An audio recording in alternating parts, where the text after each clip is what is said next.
તો મિત્રો આજ એક કેડીએમનો બર્ડ્સ રિપેરિંગમાં આવ્યું છે। કસ્ટમરનું કહેવું એવું હતું કે એક બાજુનો બર્ડ્સ બંધ થઈ ગયું છે, એક બાજુ ચાલુ છે। તો જે બર્ડ્સ એક બાજુ ચાલુ છે અને બેટરી બેકઅપ હાવ ઓછો આપે છે। તો આપણે જોઈએ શું પ્રોબ્લેમ છે।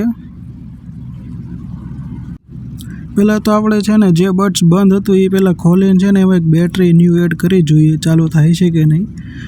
તો મિત્રો તમે જોઈ શકો છો આવી રીતે ખોલવાનું હોય બ્લૂટૂથને છે ને ખોલતી વખતે બહુ ખાસ ધ્યાન આપવું પડે છે, કેમ કે અંદર વાયર આવે છે પતલા, તૂટી ગયા કે કપાઈ ગયા તો પછી જમ્પર મારવામાં બહુ તકલીફ થઈ શકે છે।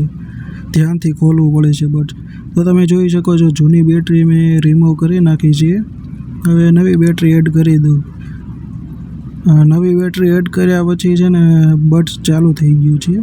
તો હવે આપણે છે ને બીજા બર્ડ્સને પણ આવી રીતે ખોલીને બેટરી જૂની રિમૂવ કરીને નવી બેટરી એડ કરી દઈએ। બંને બર્ડ્સમાં છે ને બેટરી નવી એડ કરવાથી છે ને બેટરી બેકઅપ બહુ વધી જાય છે ફ્રેન્ડ્સ। બે બાજુ બેટરી એડ કર્યા પછી મેં ચેક કર્યું તો અવાજ હાવ ધીમો આવે છે ફ્રેન્ડ્સ બે બાજુ।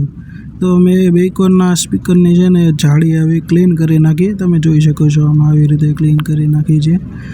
તો કસ્ટમરને કાંઈ પ્રોબ્લેમ ન પડે એ માટે મેં ક્લીન ફૂલ સર્વિસ કરી નાખી છે। સ્પીકરનો અવાજ પણ પ્રોપર આવવા માંડ્યો છે, કોઈ જાતનું કાંઈ પ્રોબ્લેમ ન થઈ શકે એટલે મેં સર્વિસ કરી નાખી છે।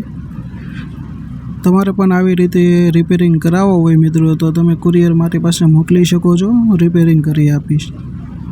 બાકી વિડીયો તમને ગમ્યો હોય તો સબસ્ક્રાઈબ કરજો, લાઈક કરો, શેર કરો।